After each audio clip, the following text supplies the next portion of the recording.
The lobby of the bank was bustling with customers that bright morning, sunlight pouring through the wide glass windows, casting streaks of gold across the polished marble floors.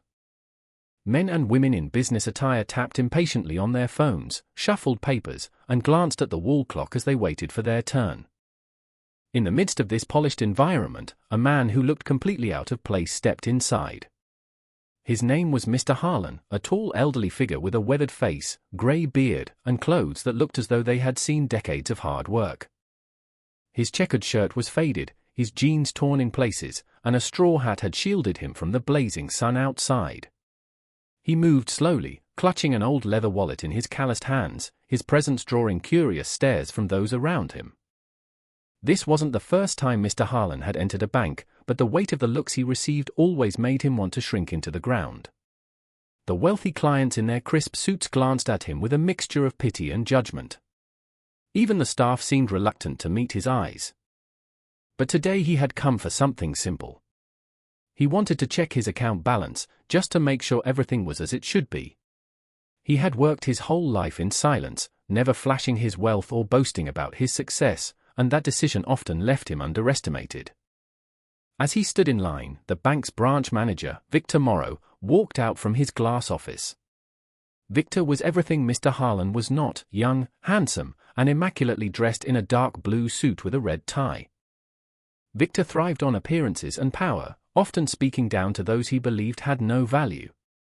His laughter carried across the hall when he spotted Mr. Harlan waiting with his wallet. Victor nudged his colleague at the counter and whispered something that made the clerks chuckle. Then, loud enough for customers to hear, he sneered, "If you even have a balance, old man, I'll pay you double." The word sliced through the room like a blade. Conversations halted, heads turned, and eyes settled on the frail figure in the straw hat. Mr. Harlan lowered his gaze, his shoulders heavy with quiet dignity. He didn't respond or argue. For years, he had endured mockery from those who judged by appearances. The pain of being seen as worthless was familiar, but that didn't make it easier. What Victor didn't know, what none of them knew, was that the man standing before them wasn't just another poor soul.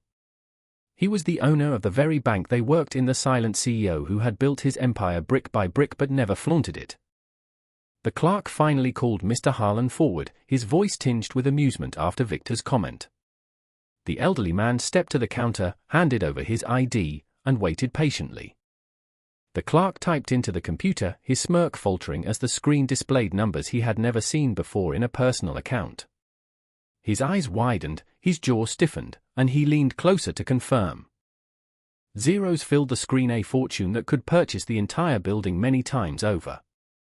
His hands trembled slightly as he whispered, "Sir, your account," before stopping himself, realizing Victor was watching.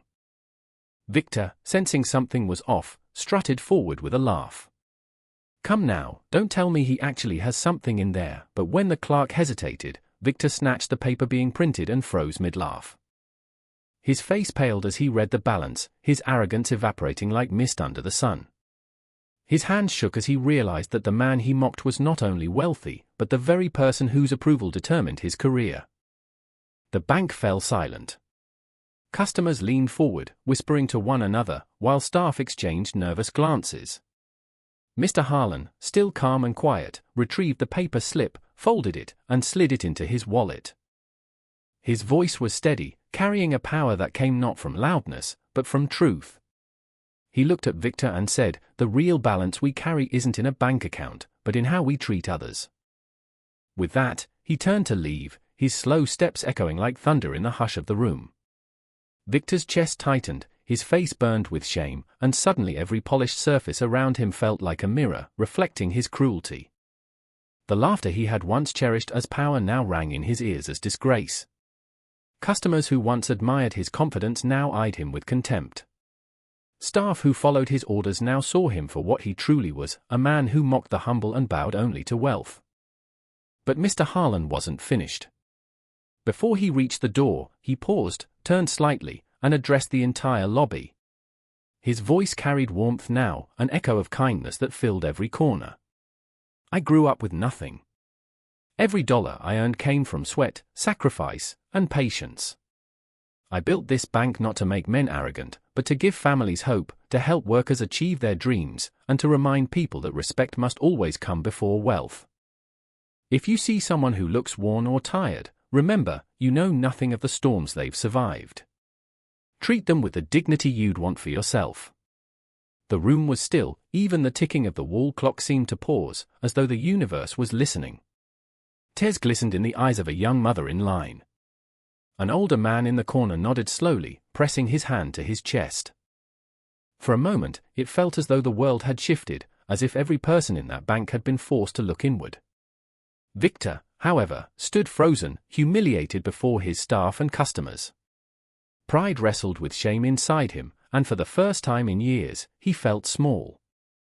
But more than that, he felt broken, realizing he had built his career on arrogance instead of service. Mr. Harlan left the building without another word, his quiet figure stepping into the sunlight, leaving a silence behind him that felt heavier than any reprimand. That afternoon, whispers spread like wildfire. By the evening, news of the event had reached the top of the corporate tower, and within days, Victor was called into a meeting with the board. Sitting at the head of the table was Mr. Harlan, no longer in his straw hat, but in a simple suit that still carried his humility. He looked at Victor not with anger, but with disappointment, and said, "Leadership isn't measured by how loudly you speak, but by how kindly you treat the smallest voice in the room." Victor resigned soon after, unable to bear the weight of his shame, while the staff began to see their work differently. Customers walked into the bank with a newfound sense of respect, remembering the story of the man in the straw hat. Mr. Harlan continued to live as he always had, simply, quietly, choosing humility over grandeur. To him, wealth was never the goal, dignity was. In the years that followed, the story of that day was told and retold like a legend, not just about a CEO in disguise, but about a truth we so often forget, that appearances deceive, but character never does. And somewhere in a sunlit lobby filled with strangers, an old man had reminded the world what true wealth really means. If this story touched your heart, please take a moment to like, comment, and share this video with others. Don't forget to subscribe for more stories that remind us of the power of kindness and respect.